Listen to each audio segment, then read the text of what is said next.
Walsh over the weekend. McCartney. Yeah.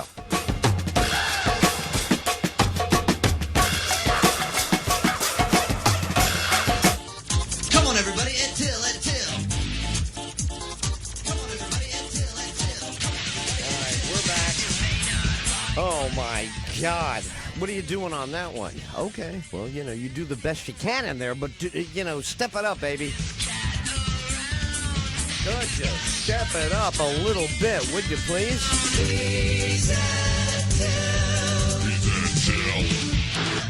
All right, so let's just get right down to it, okay? It's not, people say, let's put that into context a lot. I like that. I like a good context. I also like a better phrase. Don't mince words with me. Stop cranking up for some long-winded euphemism BS. Just say what your problem is.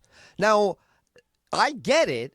People have you don't need to make up a phony reason to be angry if I know you.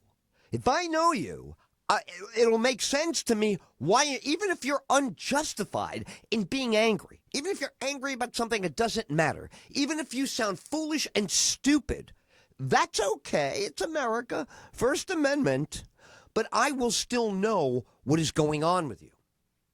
Sometimes when I hear this kind of insanity, irrational expression of thought, which is almost an oxymoron, the density of it is insulting to me. Does that make any sense to you? Right. How densely reasoned and backward it is, the logic, that is insulting to me. You're asking me to listen to, believe, get upset about something that is really nothing, but because you're upset, I'm supposed to find some reality in your ranting, and there isn't. You can repeat his tweet for the rest of your life, and you can try to stop the rain from falling and the sun from shining, but you won't do it. And it's pathetic. We live in a generation now where you got these older boomers, you got the Gen Xers, middle-aged, you got these millennials entering their mid-30s now, and you got some Generation Z. The superstars are coming up in the 16, 17, 18-year-old bracket. Fantastic look at what we need to improve on. There you have it, right? You got all these generations out in the open. Take a look. If you can cope, then you don't lose your mind when people who are the opposite of you. You like things soft. You like things modulated. You like things to be deliberate, well thought out, and prepared. I hear you. You have no shot of getting that in the world in which we live. You will have to become realistic about where we are and what is going on. Right now, 4 generations are scrambling for what they think needs to happen. The sensitive people really are at all ages, but you got these college freshmen, college sophomores today, high school seniors, and just at the drop of the hat, they are going to start to weep on you. They feel the world is corrupt, dangerous, doomed, forget it, they're underprepared. It's terrible if you see what they see. The only reason I know what they see is they won't stop talking about it. They see it every day, these nightmares. But they do have grandparents. They do. They have grandparents who have equally crazy nightmares. So when they need to be reassured that they're worried about the right thing, they will find some Wow, we're getting thunder boomers again today, huh? All right, I'll give you full weather after the top of the hour. So they find grandma or grandpa with their Woodstock T-shirt who feeds them some kind of crazy screed from 1968. The kid gets all jazzed up, and now they're really off the mainstream of what's going on. They're very upset, but most of it is a fiction in their mind. It's not even what they're afraid of isn't what's happening, but they're so consumed with what they think is happening, they will not find out what is happening until long after. The 60s had a lot of this. 68 and 69, they were clueless because they were so upset. They were allowed to be upset. Everybody was like, oh, this is the time to be upset. It's an upset generation, complain, protest. But they weren't plugged into what was really happening. When they were protesting in 68 and 69, it was still over what they felt and saw in 65. So it's not an accurate barometer for anything, but it does tell you how upset people are when you see this, and now people are upset again. I get it. But the level of your upset does not entitle you to manufacture words and thoughts that are not said because you're so convinced that the person who didn't say them meant it. You think you know other human beings so well that whether they say something or not, you're sure of who they are and what they mean. This has been a fool's errand since Adam and Eve. You can go back in human history to the apple. This is the worst approach. It's never paid off. And here it is again. They can't wait to do more of it. So whether you like it or not, send her home has no racial component. Home is not a race. Send is not send every. If anybody says send every single member of a group back because they're inferior, that will be racism. If someone says, I want everybody that looks like this. Years ago, they would use the skull shape. Caucasoid skull, Mongol skull, and Negroid skull. That was what they taught in science class. There's different skull shapes and sizes. These are the races of people. It was not color of skin. Color of skin is not the race of a person. Oh, look at this. We're getting a call. How we doing on time? All right, we do have time. This is beautiful. Let me grab this. And you may give the phone number out. Could somebody grab that? Thanks. Nice. I think we have it. Let's see. Let's see if we got a hold of it. Oh, hold on. There we go. Welcome to the Ed Till Show on edtill.com. Who's this? Hey, buddy. Hold on a second. I gotta get you hooked up here. Maybe I'm not. Hold on, man. I hear you in the background. Don't go away. I just got to click off this. Give me 1 second to click off this other thing here. I think we're good to go. Let's see. Are we? There he is. Yeah, man, you sound terrific. Hey, welcome back to the show, edtill.com. Here's Rob. Where are you calling from today? Where are you? Yes, Rob in Orlando, Ed. I'm still in Orlando right now. Very nice. Are you getting these thunder boomers? I'm over by the ocean. I'm getting thunder boomers and dark skies. What are you getting? Well, right now it's sunny right now, but we did get a lot of rain yesterday from about 2 to 6. So far, nothing yet. Still sun and clouds. Actually, just got back from the Typhoon Lagoon at Disney, so we had a good time there. But yeah, I just was listening in, and I'm ready to kick some butt and go back. Oh, this is good. This is good. Yeah, you're perfect for this. Okay, because I'm from an older generation than you, so I remember old guys who were racist. And what real racism, if somebody is a racist, that's different than a remark is racist. You know what I mean? Somebody can repeat a remark that a real racist made, and they don't get the full import of it. So we separate people from remarks, but I don't see how send her home, which could mean anybody could be the her, when anybody could be the home. That's the first thing. Second thing is, it's not a generic statement about a race of people.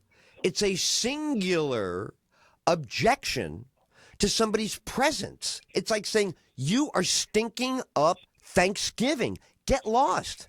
We don't want you at our table. Now, again, is it blunt? Yes. Are people allowed to not like people strenuously? Of course. It's America. So once I lay that out there, just walk me through where the actual, racism is in that remark. And even the chants. I know the chants sound ugly because it's a crowd. I'm from the Bronx. I've heard angry chants. I've heard people say worse things in crowds. This is not from another planet. This has happened before. But nonetheless, I recognize the ugliness of the, she's one person, they're a crowd. But I have to say to you, I can't tell people they're not allowed to say you do not like this woman. Would you like her to go home? Yes, we would. That's not an illegal thought. So please, help me out with the racism component to the rejection of her. It's blunt. It's in her face. You could say it's rude, but it doesn't contain any cuss words. It doesn't concern any, doesn't use any misogyny. It doesn't use any ugly, stereotypical words. So help me out, Rob. You're the right guy to do it. Go ahead. Right.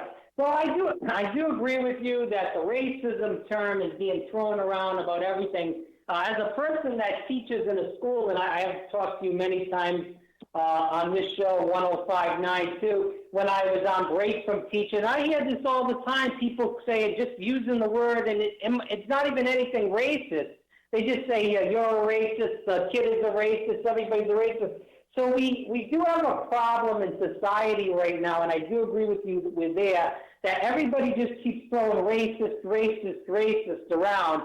And some of the stuff is racist, but most of the stuff is not.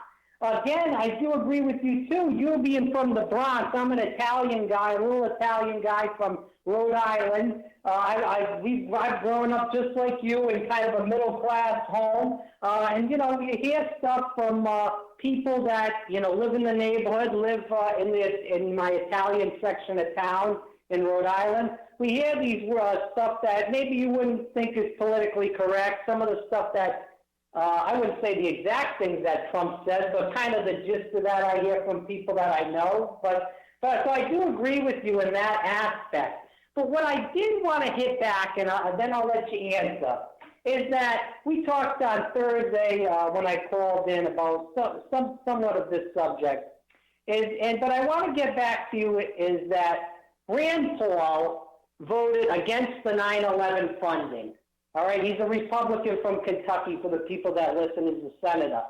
Ilhan Omar co-sponsored the bill for the 9/11 funding, and Rand Paul votes against it, and he calls Ilhan Omar un-American, and all these other people in Republican circles are calling Ilhan Omar un-American to go home.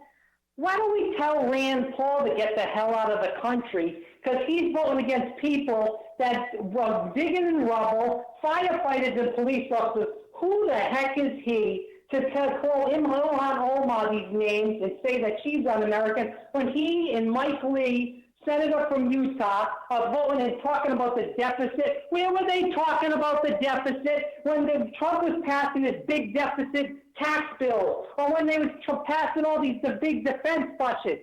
So I want to get your topic on that. Get Rand Paul the hell out of the country, not Ilhan Omar. Well, listen, I feel I felt some upset about Rand Paul, but here's the thing about Rand Paul, because I don't know that these two are really linked. He loves to be a turd in the pool guy. He loves out of the pool 9 o'clock, close the bar early. He loves that. He calls himself a libertarian, but he loves to exercise the use of being the exception and pushing the exception all the way. So I don't think it's really connected as it should be. In other words, I would characterize him as emotionally tone deaf on this. He's thinking before he does it, they're just going to have to live with it like everybody else. They're just not that special. He won't go until... Ed, you're from New York. Yeah. You dealt with all these people. You lived right near where the attacks happened. You think that's somewhat not sensitive for him to go out there and say he's worried about the deficit when people like Jon Stewart and people, and he wasn't a person that fought, but he's New York as you are. And he was over there with a policeman that died and was worried about the funding for these people that weren't going to get this funding. I think that's a total disrespect for not only New York, but to not even Americans, but to this country in general. And he's the one that should be thrown out. And I want to know what you think as a New Yorker. Well, I'm saying, in other words, like to me, it's not unusual for guys like him to be tone deaf. That's what I'm saying. This is typical. This is where the guys that have like a budget cutting religion, no matter what the topic, that they always have it in their notes. He knew that this was going to be against the grain, and he was happy to be that guy.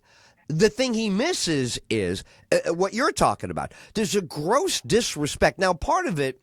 Look, I'm going to tell you the truth. Part of it, Jon Stewart makes things worse as sometimes instead of better by making himself. If he didn't speak for those guys, but he would have sat in the back row that day, Jon Stewart, instead of using his celebrity on microphone, he would have been in the room, given the evil eye to the congressman, making notes, but didn't take the spotlight. He would have left those ordinary dying, in some cases, workers, but he would have let the regular folk who were injured by 9/11, right, the real cat, he would have let them dominate the news. He made it him calling out this one, the empty room. So all of a sudden, I think the Rand Paul people go, oh, I see what we're doing now. This isn't really about 9/11. It's about Jon Stewart and his friends. I see what is happening here. The news is Jon Stewart's back. And I thought this. I didn't think of it the way Rand Paul would. But I did. I remember saying to myself, I don't like this. Jon Stewart's not dying, if anything. Jon Stewart didn't dig anybody out of the rubble. What the hell is he doing? They know how to speak English. These are not guys that all speak Chinese. They need an interpreter. So that could have been what triggered it. But with you, I'm with you. The observation of the gross disrespect is off the hook, but you normally get that from these libertarian budget freaks. That's normally the gene they're missing. You follow? Right. But Ed, I do think that Jon Stewart, and I know he was with this when they had this came up for a vote during the Obama administration where they extended it. He was up there talking on Capitol Hill also. But I think that they wanted him to go up there to speak. Otherwise, why would he be up there? I know he's a celebrity, but somebody had wanted him to go up there and talk. But as far as that goes, but I do want to talk more about the Ilhan Omar. Oh, thing. Let's do it. Now, see, that's what I think is a very rich topic. Let me feed you a couple of little points, and then you go off and explain where she's been misunderstood or misrepresented, okay? I'm going to give you what is really incendiary about her, and it happened again over the weekend. She is delighting. Certainly in the attention. Somebody pointed out, the four of them have no congressional power, but they're getting so much media that this is what's really boiling Pelosi and everybody. You have to go through them now, even though they only represent these four districts, they're getting this perceived power. But put that aside. You get to Omar one-on-one over the weekend, and she is delighting in the fact that she will now be putting her thumbprint on what America is. This is her whole thing. America needs the kind of correction that she would provide, and she is delighting in correcting and shifting and stating the contradictions and the horrible injustices of America. And she truly sees herself as instrumental, and it's driving people who love the country. Yes, they would agree that we always need corrections. But people who are in love with the country, she's driving them crazy deliberately. She's going to use every she's going to use the anti-Semitism. When she'll go to the limit of her free speech, and we all know that if you go to the limit of your free speech, you can offend a lot of people and stay inside the line. Nobody sues you. But you are very incendiary. So she loves doing this. She causes a lot of discord. Then she delights in the stomach aches that she's giving people. And that, to me, is very offensive because of 9/11. She knows that she already mentioned it once and she miscalculated. She knows that there's a real underbelly of pain and anger about 9/11 that's going to stick around. We are not moving on. We watched it. It's still new. And she's got to learn that this delighting against us, wearing the garb, being happy to be against us, to now everybody who voted for Trump with her, to we're all racist and they're all bad and I'm all. This is driving people insane. Now, here's my final point, then have at it. None of that is because of her color or race. None of it. It's deliberate. It's calculated. She's won office with it, and she's going to run this play. This is her style of offense if she were a football team.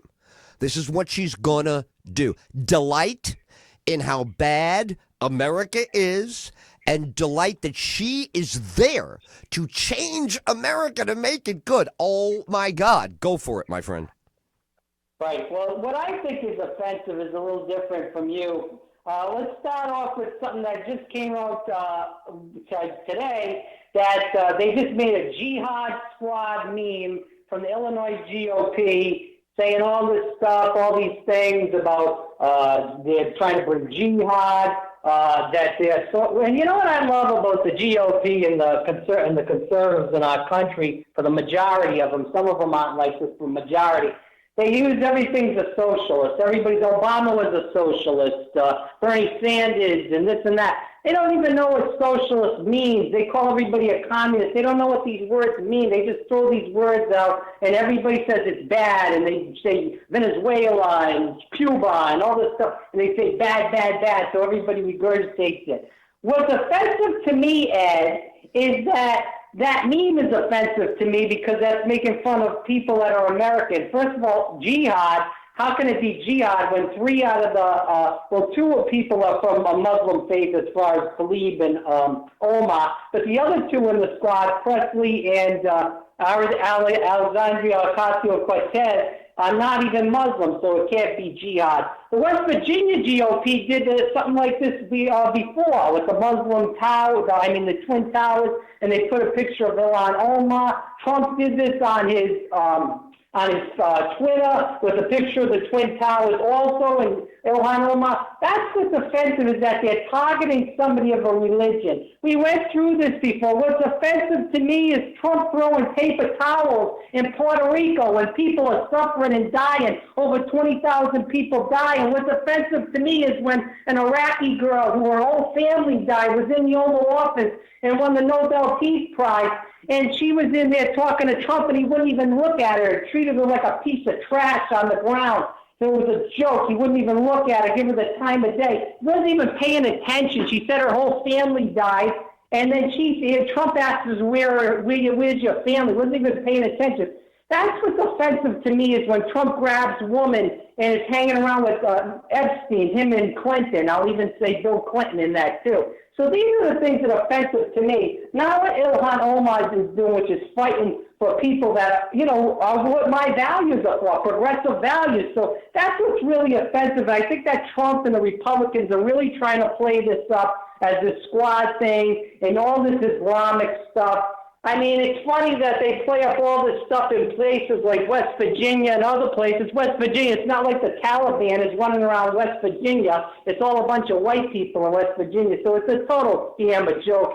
And the American people, I think, are smarter than this, and they will not vote for Trump in 2020 if we put up a great Democratic candidate such as Bernie Sanders. Well, I was going to say, that's a bigger problem. So we should talk about that. Right. Where since you do love him, Bernie, that is, Yes. I would love to hear someone who supports him describe the path, because you're going to hate my analysis, because my analysis is going to be a little bit like Trump's.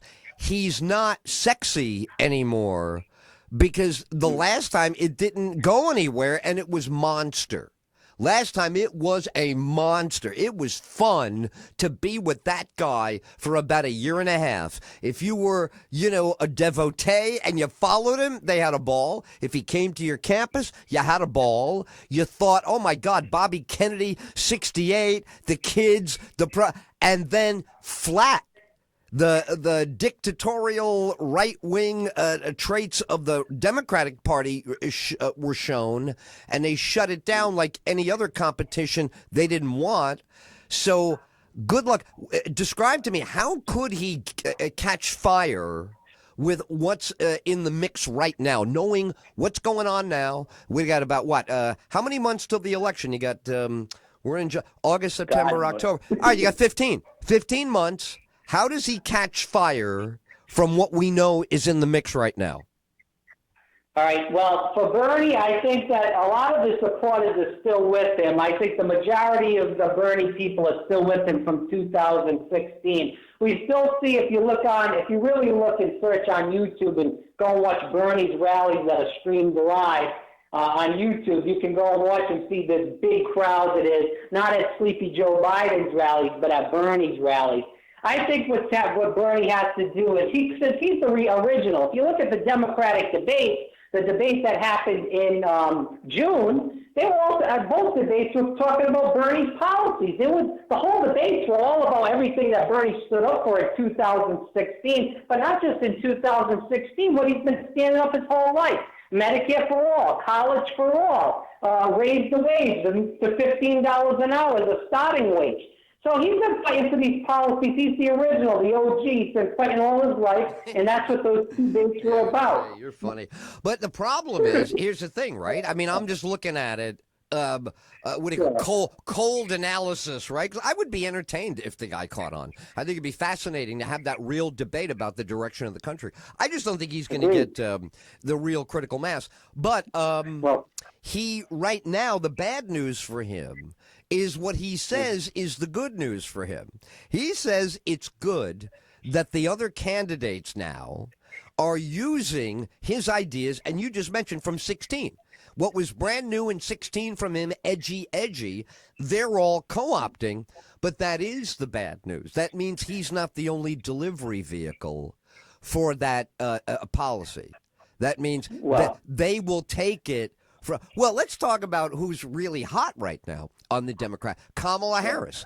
If she could sustain her current momentum, and really I don't even know if that momentum's good today. We'll see how this week goes. But as of up until last Friday, if she could roll that, she could get it off of momentum. She could moment into the first couple, and then it's going to be who's the creep that wants to stop it on the inside. Are you being racist? Are you anti-female? So if she could momentum up soon, it could be the hot thing because she is new. She is female. She is not African American, but she's close enough. I mean, she's a minority. Right. So there you go. In other words, but I personally, I would love to hear your assessment of her as a virtuoso. Is she up to, because, Trump wrote the book. If you're going to be new and get all the way to the White House, you kind of have to do what he did. You got to control the news. You got to make them come to you. You got to bring your people. You're going to have to feed your people, and you got to make your people get larger and larger. So is she that gal? Could she pull that all off? Well, Ed, when me and you did the podcast on Conversations with Rob about 8 or 9 months ago, I even asked you the question about Trump. And we talked about this, and I said if Kamala Harris got that nomination, she would lose for sure. And I still do believe that, as I did in that podcast. I still believe that today. If you look at the polls between Bernie and Trump, and he's ahead of Trump in 25 of the 25 polls that have been surveyed with Bernie against Trump. If you look at the polls in the Democratic primary, now Trump knows this as well as anybody that the polls are a joke. So you look at some of these polls, if you really are a Politico and you dig deep into the polls, you look at how many people are surveyed, 65 and over, 18 to 28, 30 to 40, or whatever it may be, those age ranges. And you look at a lot of these polls aren't surveying the people that are in my age group, 18 to 30. So they're not getting the correct amount. So you look at some of these polls, and they have Elizabeth Warren in second place or first place, or Joe Biden's up by 20, or whatever it may be. But they're not surveying a lot of the people that are 18 to 35, and that's the demographic. You look at radio and TV. All right. Listen, your point is taken, but you know why they disproportionately survey that group. That's not a secret. It is true. They don't vote. The turnout among 18 to 35 is miserable. So if they get loud and they love a candidate, the media always throws in registered voters. Hard to find 18 to 35. Not a lot of kids run out and get registered 18, 19, 20, 21. A presidential year, this will probably bring more registration because he's the way he is. But it's still... You're starting out from so low who normally registers. Now, the old people, listen, I knew this when I was a talk show host at the age of 25. I heard about this on the air. They told me. Old people love to vote because when you're here, a long time, you see what becomes of that vote. When you're alive 50 years and you've seen 40 years of what this government does, whether it's your mayor, your governor, doesn't matter. You see some stuff and you go, oh, my God, I better vote. I better pay attention. So that's just normal. It's kind of like money. Same thing with old people and money. They finally have some.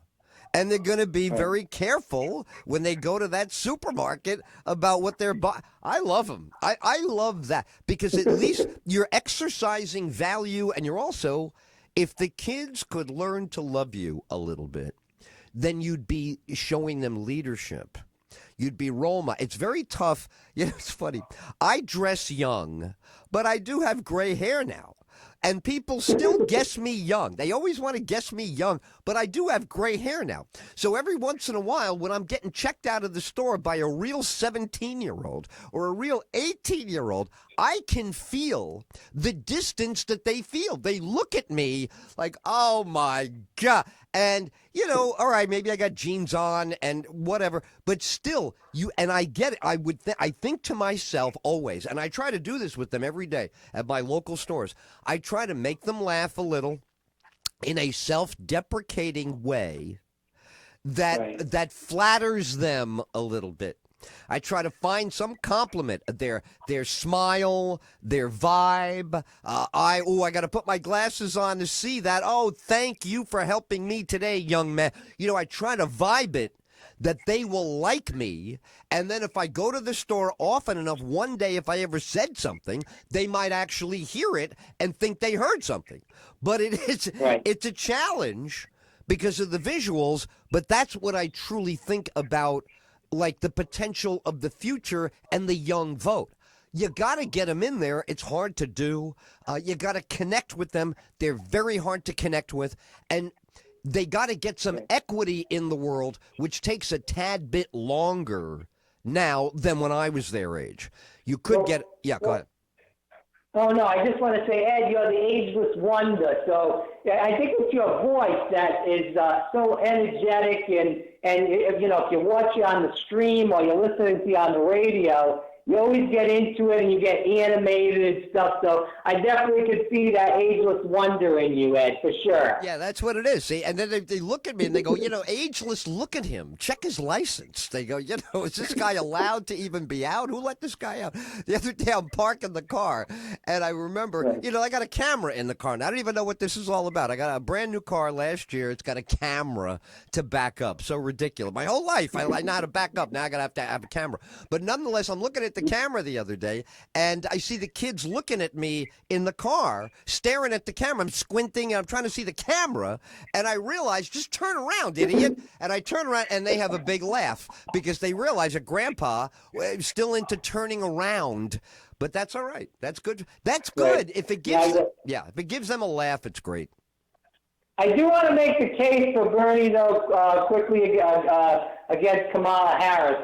So first thing, Bernie, like I said earlier, Bernie's the original. You got to go with the guy that's got the original policies, that has had those same policies for 40 years. Second of all, reason why I think Trump would demolish Kamala. You look at Kamala after the debate, and they interview her with MSNBC, and they say, "You for Medicare for all?" And she goes, "Oh, well, yeah, but this and that," and then she's wishy-washy as anything. So you can't have a candidate, and that's what you were talking about. You know, she's new, she's energetic, she's a black woman, she's this and that. You can't have that because in a way that she is the new person. I get it, I understand that, but she's a flip-flopper. Trump would demolish that. She's raising money from Wall Street. She's got Hillary Clinton's fundraisers. If you look into it online, all that stuff that I just said is true. We can't have somebody like that. We just had Hillary Clinton. Look what Trump did. He made her look like a fool, and he made the whole media in the world look like a fool because they believed that she was going to win on election night. So that's why she can't win. Joe Biden can't win, Ed, because Joe Biden's also, he's bringing the press into his fundraisers on Wall Street. Trump goes up there on the debate stage and says, here he is, Sleepy Joe. He's got 10 people at his rally, and he's raising money from Wall Street. What's he saying in those speeches? Well, we can ask the media because they're in the air. And then Kamala, she's just got Hillary Clinton's fundraisers. She's for the people. What people is she for? Not for you. I'm going to give you. I'm going to agree with you. Joe Biden had NAFTA. He voted for NAFTA. That's what Trump won those Midwest states at. Michigan, Ohio, Pennsylvania, and Wisconsin. He won all those states because of NAFTA, Ed. So what are we going to put? We're going to put a person that voted against a NAFTA, like Bernie Sanders, a person that's been standing up for the same issues. And I worry about, Ed, and I'd love to get your opinion on this, that the DNC will end up screwing Bernie, putting up somebody like Joe Biden or Kamala Harris, and Trump will win by a bigger margin if you do that. I agree. I think you nailed it. The biggest liability that Kamala Harris has, you kind of said it, but I would just like to amplify a little bit, go a little deeper on what you recognized about her. She doesn't just scamper around, which she does a lot from issue to issue. That's no good. You don't find a theme with her. You don't find, I think the playbook that they all still look at, whether they like to admit it or not, you got to look at that Reagan playbook. He was able to get his themes to endure. Now, he had a rough beginning of his presidency. He had a scandal near the end. But I'm just talking about how he got elected the first time, how he got reelected the second time. The reelection of Reagan was 49 out of 50 states. It was a masterpiece. It was unheard of. But his first election, you got to do that chore right now if you're one of these Democrats. You're going to have to come in consistent. You're going to have to come in with some kind of charisma. It's interesting about her. I haven't found it yet, but she is getting some credit for charisma. I think that's a translation of she looks like one of us, and I think that comes from government workers. I think that her support right now, and government workers vote. It's a very good voting block to have. Union workers, is it SEIU, AFSCME, municipal workers, people in unions are going to love her. She looks like a union leader. She looks like a union bureaucrat. And to people, I talked to a guy earlier today on Twitter. He called himself a hard-headed conservative Democrat, very pro-union, because the pension is good, the benefits are good, the collective bargaining power feels good. You know, politics and unions, very tricky. When you are the recipient of bargaining power in your profession, that is a remarkable thing to have, and unions created that out of thin air. So when unions have worked, and now unions are paying off big pensions, people love them. So there is a big contingent of the Democratic Party who loves the union, they love the bureaucracy, and she is very tempting to them because she looks like a partisan union bureaucrat, and they believe in that. That's legit. Yeah, go ahead. But we can't have identity politics. That's what Hillary Clinton tries to run, and that's what the Democratic Party, and that's why they have so many losers. That's why when Obama was in office, they had over 1,000 seats that they lost in governorships, state legislators, and in the Congress, because they keep picking losers with identity politics, and they don't have people like Bernie Sanders, Elizabeth Warren, other people that stand up for the issues, and that's the problem that they got. You know, a friend of mine used a phrase. I wonder if you're going to agree with this. Do you have a favorite rock band of all time, of yours, you've been listening to forever and ever? You still love them, and you've been listening to them for a long time? As far as rock, I would say, and I listened to your show a little bit on Friday, and I know you were talking about the Beatles mostly. Rock band, off the top of my head.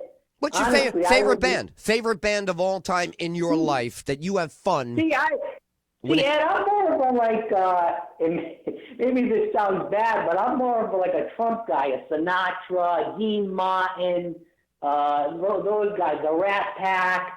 Okay, all right. So there you go. So you'll get this. Okay, great. So the example will work in that context as well. Here's the example. Okay.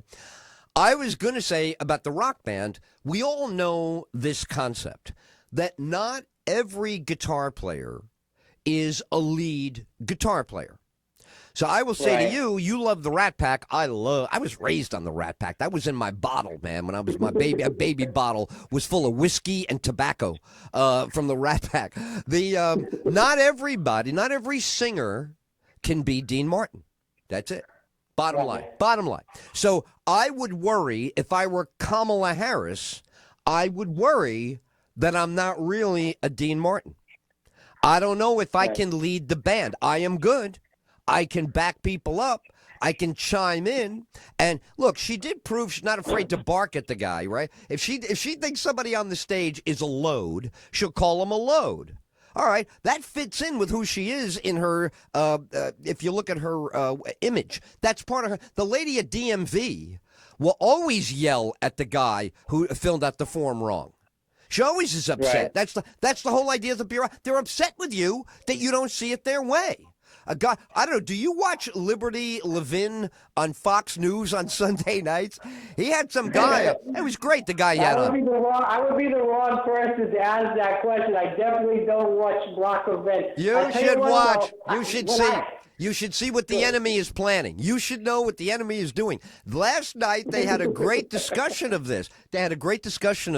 So I think she's a flawed, and Trump will prevail because he's going to bring Van Halen, man. He's like Van Halen. Everybody knows what the band sounds like.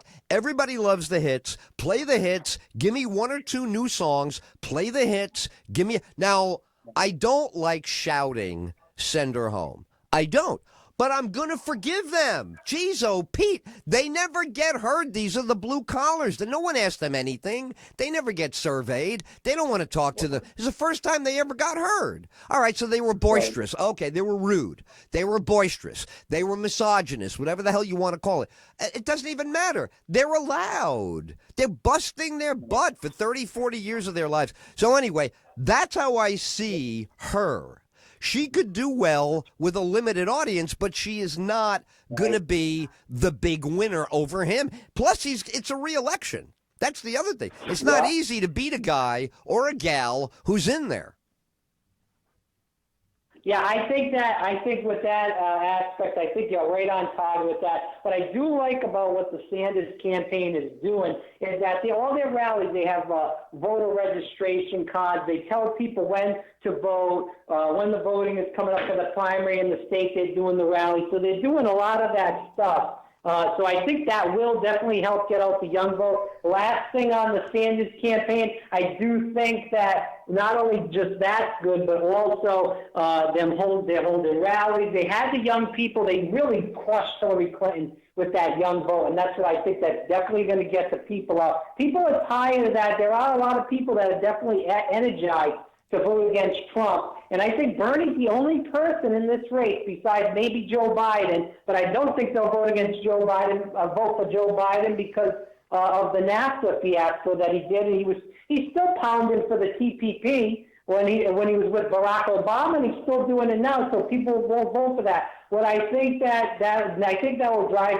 like you said, those people, the working class people, out to vote for Bernie Sanders and not for Kamala Harris, Joe Biden, or even Elizabeth Warren, because Bernie, like I said, it's tough. From the beginning was the original. Tough, very tough. Here's where the toughest poll for Bernie is. I like Bernie. You can't not like Bernie if you've been around. He's been around my whole career. He was already known as a communist and a socialist Democrat when I was a young host, when I must have been 23, 24 years old. It's how I met the guy in the media as a socialist. And he would always, whether you like him or not, at least you gotta at least agree with me on this, that he stays true to his principles, and he's been fighting for the same thing for 40 years. No doubt. Listen, he's very interesting for kids. I hope that they go back and read Marx. Because he really, I don't mean that in a pejorative way. It's okay to read Marx and nothing bad's going to happen. But you will see the same idea. I do have a problem with this idea. It's a very un-American thing where you go, look, you people are not going to be able to make it. There's too many rich people. It's already flipped upside down. The only hope you have is if we spoon feed you the rest of the way. It's a very depressing. Now, I understand. You say, well, if a family is running across Central America, they're starving, the kid is, crying, they got no diapers, they're drinking river water. It's a big step up. But that's not our job. We didn't create America so the whole world could come here and have no problems. This is a country. I said it the other day. It's a country, Rob, of private property. Yeah. I own where my house is. I own that. That is not up for anybody to come and camp out. I'm taking in no one. Yeah, go ahead. You had the guy on for the immigration last week that I was listening to that playback on YouTube the other day. And that guy, I thought he was out of his mind. And I think you kind of put a little bit of sense back into when he was kind of going a little bit off the reservation with, bringing the guns to the border and pointing them at little kids. The problem at the border is we need to, and I know that a lot of people aren't going to agree with this. And then after this, I have one last point before I leave. But a lot of people aren't going to agree with this as far as the border. But we went into these countries and we started coups and we put in these leaders. And a lot of these countries in Central America, and then there became drug gangs, and then there became tons of more poverty. So we started this problem. So of course the people are going to run to try to get into America. Some of them have family there. Yes, they are illegal immigrants. Yes, it is a problem. And yes, we have to be compassionate. And I don't agree with letting everybody in. We have to have borders. 100% agree with that. The way we solve the problem is we have to figure out a way to, when we have that U.S. aid where we give aid to other countries, when we give this money to these countries, we need to have either our people monitoring the money or our military, whatever it may be, monitoring this money to make sure it goes to programs so it builds up their poor people, builds up their middle class, So in the end, we can try to alleviate some of this problem. But instead, the president isn't doing any of that. He's saying, I'm not going to give them any money, and that's the bottom line. And then meanwhile, we still have a crisis at the border, and that's just going to play out for who knows when until, these countries start getting better as far as living-wise. We've seen Mexico's gotten a little better, but most of these other countries haven't. What is your take on, giving them money, but saying, hey, we're going to have our people watch it, we're going to build these kind of things, and if you're not going to use it that way, then, yeah, we'll take the money back. Well, all right, listen, you know what? You should be in the State Department. I wish that you could be in a conference room and you would present that. Because, honest to God, it's a very good approach. My concern about what you just raised, and again, I love the approach, is that we've never succeeded with that. And the dark side of America's past that Barack Obama and everybody else doesn't like was when we had the best control, when the CIA is all over Central America and the American Fruit Company and everybody else is down there exploiting the hell out of it. Then we're in control. Now that we're going to do what you said, because that's really the way you described it, is the way we would like it to be. We don't want to run your country for you. We'll give you some help. You secure your country, then we can have a relationship with your country. That's what you're suggesting. And they can pay it back once they get settled in. But it never happened. I would love to see anywhere in human history where any country we're the best you can get. We're like the Cadillac plan of being supported at a distance. If Russia supports you at a distance or China, you don't get a lot of perks. With us, we grease you, baby, to be on our side. We grease you good, and we still don't get. Because, the thing is, you still got to travel the Silk Road of whatever country it is. They got to go through the wending ways where we don't control, where we don't have enough people, enough observation, and then we get looted because we're still Rome. We're the empire of the world. Nobody wants to admit this. It would be too depressing to the Chinese and the Russians, but they know it deep down. We are Rome. Everywhere else is everywhere else, and it would be great if the ideas that you just came up with and others, if we could execute these. But the world is a pain in the ass. It doesn't cooperate at all. Anyway, what was your last point there? Yeah, my last point is when you were on 105.9, we talked quite a few times about you were doing some comedy shows up in the Northeast. And when are you going to do these shows, and where will they be? What days? What times? Is that still on? You got it. I will get those for you. We are, I believe, our next one is the second weekend in August. So I will keep you apprised of where it is. I would love, oh my God, it'd be so much fun. Can you imagine you in the audience heckling me while I'm doing stand-up? We'd have a riot. All right, Rob, you're the best. These are the conversations I enjoy the most. And as you see, they are totally unbridled. I think I went through about how many breaks did I just go through? It's all right. We'll catch up. Everybody's in on it. Rob Nobrega in Orlando, Central Florida. He's from New England, Providence guy. Look, he's one of the best. We are grateful to hear from him. All right, we're going until 3 o'clock today, right? Noon to 3 is our, don't you love this? Look at this. Where'd this time go? It's already 1:42 any second. What? Guys are having too much fun here today. All right, where'd you put that? I was using that. Yeah. Can't you leave it? What did you have to move that for? Yeah, I know I wasn't breaking. That doesn't mean you have to move it. You could have just waited to see if, wouldn't that have been easier than me doing all this right now? Thanks a lot. I appreciate your inattentiveness. It's Monday. You could jump to it a little bit, couldn't you? Put a little pep in your step there, baby. Grew up working class in a place they call the Bronx. Learned on the corner, Baptist school of hard knocks. All right, Gulf Business Forums, they are the ones who you on a Monday could use help from why? They save you time and money in the operation of your small business. I love them. They are very easy to love. You say, wow, you love them. I love them. Why? Because time is money. Money is what makes you successful as a small business person, operator, CEO. Now that you tuned them in, you know what I mean. So get there. Go to gulfforms.com. It's easy. gulfforms.com. Love him or hate him, he's gonna